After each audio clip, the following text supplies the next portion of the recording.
Olá, eu agora vou entrar e vou falar aqui sobre processos comportamentais, é, usando como base o livro de terapia cognitivo-comportamental baseado em processos. Então, para a gente entender, a gente está falando aqui deste livro e a base total dessa aula, né, e desse módulo que a gente está entrando é baseada nesse livro. Tá? Que é um livro que tem como organizadores o Reis e o Hoffman, e eles colocam que a gente precisa, né, a ideia, né, ele e a força-tarefa, os autores, né, até porque esses próximos capítulos, que são os capítulos que falam dos processos comportamentais, são capítulos escritos por diversos autores. Por exemplo, esse primeiro capítulo é escrito pelo Dixon e pela Ruth, algo que eu não sei falar o sobrenome dela. Então, não são capítulos escritos necessariamente pelo Reis e pelo Hoffman, eles uniram autores que trabalham dentro das terapias cognitivas comportamentais com a ideia de trabalhar em cima de como a gente pode ajudar os nossos pacientes a melhorarem das dores humanas da melhor forma possível hoje. E aí eles sugerem que, ao invés de nós nos basearmos exclusivamente, a gente precisa se basear sim, porém não exclusivamente, nos protocolos específicos para cada transtorno específico. Então, ele fala de uma flexibilidade e da gente poder entender o processo pelo qual o paciente está passando. Então, aquele é um processo em que tem uma exigência maior comportamental. Então, a gente vai trabalhar em cima dos comportamentos naquele momento.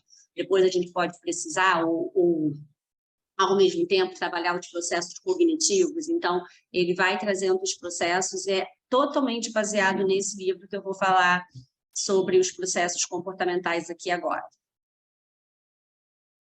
Então, quando a gente pensa em processos comportamentais básicos, a gente está falando aqui, né, que eles trazem opções de tratamento, porém, a gente precisa personalizar, tá? Então, eles falam da importância da gente personalizar o tratamento com base nesses processos. Para isso, a gente precisa olhar o paciente e as necessidades dele e as características dele. E aí ele coloca que a seleção incorreta da causa de um comportamento, em geral, impede que o cliente experimente uma mudança positiva.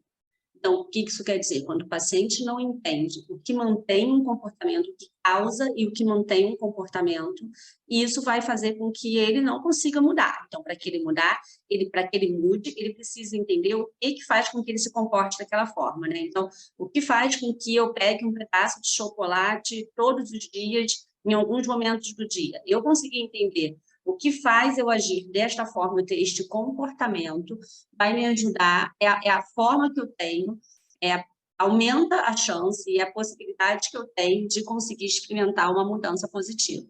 Se eu não consigo entender o que faz com que eu tenha este impulso, esse ato, esse comportamento, eu não consigo mudar.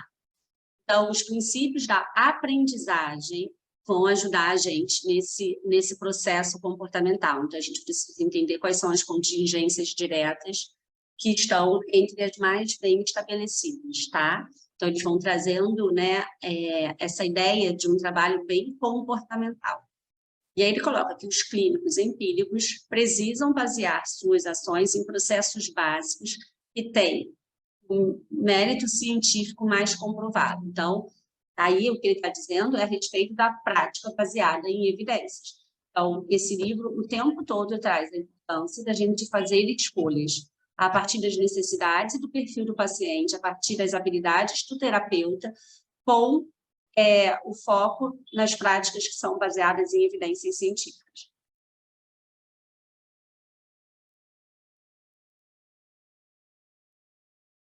E aí, né, os organizadores do livro, né, em cima a gente tem aqui o Hoffman e embaixo a gente tem aqui o Reis, colocam o comportamento clinicamente relevante é frequentemente o resultado, pelo menos em parte, de contingências de ação direta encontrada no ambiente. Então, a gente precisa entender que ações diretas são essas que fazem com que o paciente tenha esse comportamento que é clinicamente relevante e que, no geral, é o que ele quer aprender a fazer diferente, que não está funcionando, que está causando a dor dele ali, né? E aí, vamos lá, né? Eu estou aqui falando das contingências, né? E aí, assim, o que são as contingências? E aí, dentro do livro, ele vai... Eu não vou aqui me ater a todos os processos comportamentais, mas eu quero trazer alguns conceitos, um cheirinho, digamos assim, uma identificação. Eu quero que você consiga começar a identificar esses processos, a base desses processos, né? Como eu não estou com a intenção aqui, o meu objetivo aqui não é conseguir trazer os 29 capítulos do livro para você. A minha intenção aqui é conseguir fazer com que você consiga começar a entender o que os autores se propõem dentro do livro da prática baseada em processos. E aí eu vou trazer um pouco de cada parte. Então, nesse momento, a gente está falando das práticas comportamentais. E para falar desse processo comportamental, a gente precisa falar de contingência, né? Que são os processos de regulação emocional, a probabilidade de um evento ser afetado ou causado por outros eventos. Então, se algum aspecto do comportamento ou do ambiente, então o evento ambiental consequente e aí a gente está falando das contingências. Então, dentro dos processos, né, dentro dos processos comportamentais, a gente tem a aprendizagem, né? Então, a aprendizagem, eles colocam que elas se sobrepõem e interagem. E isso, a gente precisa pensar que dentro do consultório, nós também somos um ponto importante da aprendizagem do nosso paciente. O nosso paciente aprende com a gente. Da mesma forma como a gente aprende com o nosso paciente.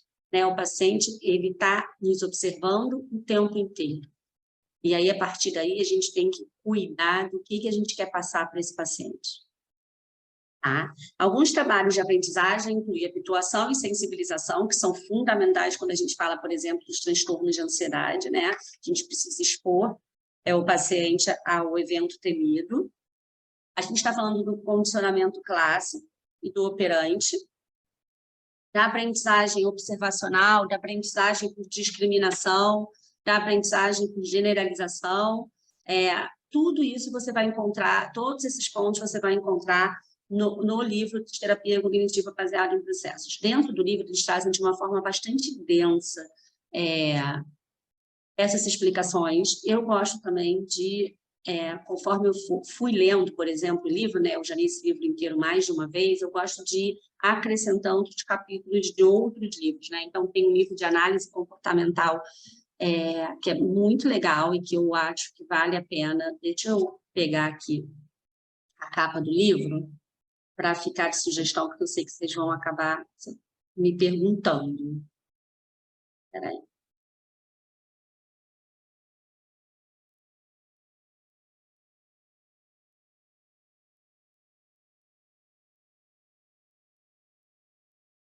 É esse livro aqui, ó. Princípios. A capinha do que eu tenho, acho que é um pouco mais antigo. Ah, tá aqui, eu tenho esse aqui. Esse livro é bem legalzinho. A segunda edição é essa. Então, Princípios Básicos de Análise do Comportamento. Tem um outro também que é bem legal. Tá? Vou colocar aqui depois para vocês. Então, quando a gente fala de habituação e sensibilização, eu vou trazer alguns exemplos do que está aqui, tá? Quando a gente traz de habituação e sensibilização, a gente está falando de estímulo incondicionado que provoca uma resposta incondicionada, né? Então, a diminuição de uma resposta por habituação. Então, se eu começo agora aqui a ouvir um barulho que me causa uma extrema irritação e me desconcentra, e eu vou, muitas vezes, continuo aqui fazendo essa aula, né? Então, no início, esse barulho está me irritando, está me desconcentrando, eu não estou conseguindo prestar atenção. Daqui a pouco, eu começo a focar aqui e eu vou me habituando com esse som, e esse som passa a deixar de ser um som tão aversivo para mim, ou tão desconcertante ou desconcentrante, né? Que me tira tanta concentração. tá? Então, nem todo estímulo leva a uma habituação. Então, o que isso quer dizer? Nem todo som, por exemplo, eu vou me habituar, nem todo estímulo, qualquer estímulo que seja, eu vou conseguir me habituar, mas existem estímulos que levam à habituação e a gente precisa trabalhar isso, né? Então, o aumento de uma resposta por sensibilização é algo que a gente precisa trabalhar. Tudo isso é muito importante, porque a gente quer uma mudança comportamental. E entender a habituação e sensibilização faz parte da gente começar a pensar, né? O passo seguinte, né? Da gente entender esses conceitos aqui, técnicas que a gente vai escolher para trabalhar a habituação, sensibilização, ou para trabalhar, né? Uma mudança comportamental. Então, a gente precisa entender o que é um comportamento operante, por exemplo, que é um comportamento que tem uma maior probabilidade de se repetir no ambiente em que ele é reforçado. Então, o que é isso? É um comportamento que o ambiente opera nele, tá? Então, a gente tem algo que opera naquela mudança, naquela criação ou mudança, ou o que quer que seja daquele comportamento, por reforço, tá? Como eu falei, eu não vou trazer todos os conceitos e todas as práticas dentro dos processos comportamentais, porque é muito longo. A gente tem várias aulas disso, bem específicas, e são muito importantes para que a gente possa ter essa formação do todo aí e poder pensar nas nossas escolhas como psicólogo, tá? Então, dentro dos exemplos de comportamento, a gente tem, né, os respondentes, os operantes, né? Então, respondente é aquele que a gente simplesmente responde, né? Responde, né? Então, lacrimejar quando um cisco cai no nosso olho, ou sentir medo de altura, ou sentir raiva ao ser ofendido, a gente coloca esses como comportamentos respondentes. Dentro dos comportamentos operantes, né, aquilo que é operado, né, então que tem uma operação, sabe, que tem um comportamento foi aprendido de alguma forma. Então, ir ao dentista quando a gente sente dor de dente, ou abrir o guarda-chuva quando está chovendo, a gente aprende isso, né? O meio opera para que a gente aprenda esses comportamentos, né? Ou tomar um remédio quando a gente sente dor de cabeça. Então, na prática clínica, né? O que eu tenho essa forma, né, de trabalhar muito, né? Eu escolhi ser professora depois de 7 anos dentro do meu consultório, e aí eu fui fazer o mestrado, fiz o mestrado atendendo, trabalhando, fiz o meu doutorado depois atendendo ainda no consultório, todos os dias da semana, a semana inteira. Então, eu sempre gosto de pensar, quando eu vou dar uma aula, unir essa coisa da minha prática clínica ao meu aprendizado acadêmico, à minha formação acadêmica. Então, o que isso quer dizer na prática clínica, né? Para uma pessoa, por exemplo, perder o medo de dirigir, deve haver uma extinção respondente. E aí, para isso, a gente vai expor ao estímulo condicionado sem a presença do estímulo emparelhado, que nesse caso, provavelmente, é as sensações físicas dela. A gente vai ter que ir trabalhando para que isso passe a haver uma modificação do comportamento, tá? Então, quando a gente fala de comportamento, a gente coloca tudo como comportamento. A gente tem os comportamentos que são implícitos e os comportamentos que são explícitos, né? Então, tem os comportamentos que a gente consegue ver e os comportamentos que a gente não consegue ver. Então, os próprios pensamentos, para dentro desse olhar, são pensamentos, são comportamentos implícitos, por exemplo, né? A gente tem o reforço, que a gente trabalha muito em terapia, é importante a gente conseguir reforçar o nosso paciente. Nós podemos, sim, ser uma fonte de reforço do paciente, que é fortalecer o comportamento nesse trabalho, né, que é um trabalho que eu falo, que é um trabalho de uma dupla, né? Eu e meu paciente estamos ali juntos, ele vai me trazer as informações dele, eu vou unir com as minhas informações de terapia a favor de um objetivo comum, que é trabalhar os objetivos terapêuticos desse paciente, que é trabalhar para que esse paciente possa ter mais ações a partir dos valores dele, não dos medos dele. E, para isso, eu vou reforçar esse meu paciente a cada ganho. Então, o reforço, a gente precisa entender quais são os comportamentos que reforçam o meu paciente a manter aquela dor, e, ao mesmo tempo, a gente precisa trabalhar reforço no sentido de reforçar esse paciente positivamente nos ganhos dele, tá? Quando a gente fala de reforço, a gente está falando de algo que é gratificante para a pessoa, né? Então, no geral, comportamentos que aumentam a probabilidade de sobrevivência da espécie, a gente considera comportamentos reforçadores. Então, muitas vezes, a pessoa entende que agir para se preservar, né? Então, aquele comportamento que ela coloca como uma ação de preservação vai ser um comportamento facilmente entendido como possível de se manter por reforço. Então, os comportamentos que resultam em dormir, comer, sexo, são reforçados por estarem relacionados a interesses do organismo, tá?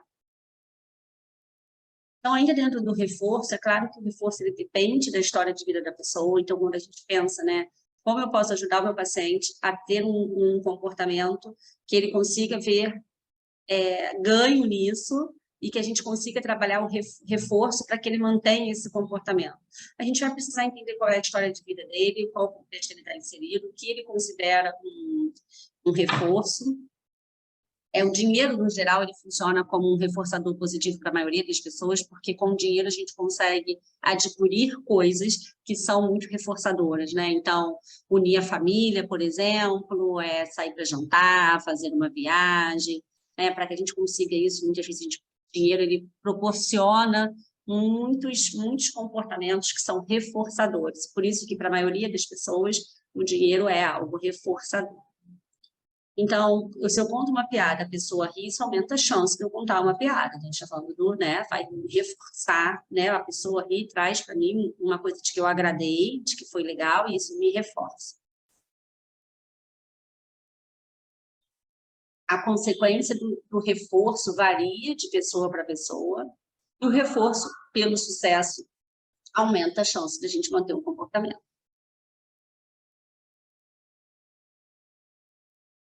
Então, na prática clínica, né, voltando aqui para a gente pensar na prática, quando a gente pensa em fuga e esquiva, a gente está falando de comportamentos reforçados negativamente. Ele retira, né, aquela sensação de medo, né? Ele coloca a gente pensando que eu escapei por pouco, tá? Então, a esquiva, ela adia ou cancela um estímulo que o paciente entende como aversivo.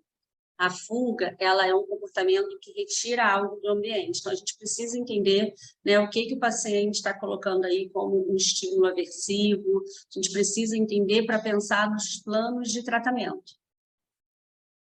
Então, na generalização, que é dentro desses comportamentos também, que a gente está falando aqui, né, dos processos comportamentais, é um processo comportamental importante para adaptação no meio. Então, a gente precisa, sim, em alguns momentos, generalizar, né? Como a gente aprende que o comportamento do agradecimento, de agradecer quando a pessoa dá um presente, é um comportamento aprendido que a gente generaliza. Então, todas as vezes que a pessoa nos dá, né, um presente ou um elogio, o que quer que seja, a gente agradece. E aí, para a gente, né, fechar isso aqui, a minha ideia não é dar uma aula para você específica de todos os conceitos que estão por trás dos processos comportamentais, mas a gente precisa entender que o reforçamento de uma resposta aumenta a probabilidade de todas as respostas contendo o mesmo elemento.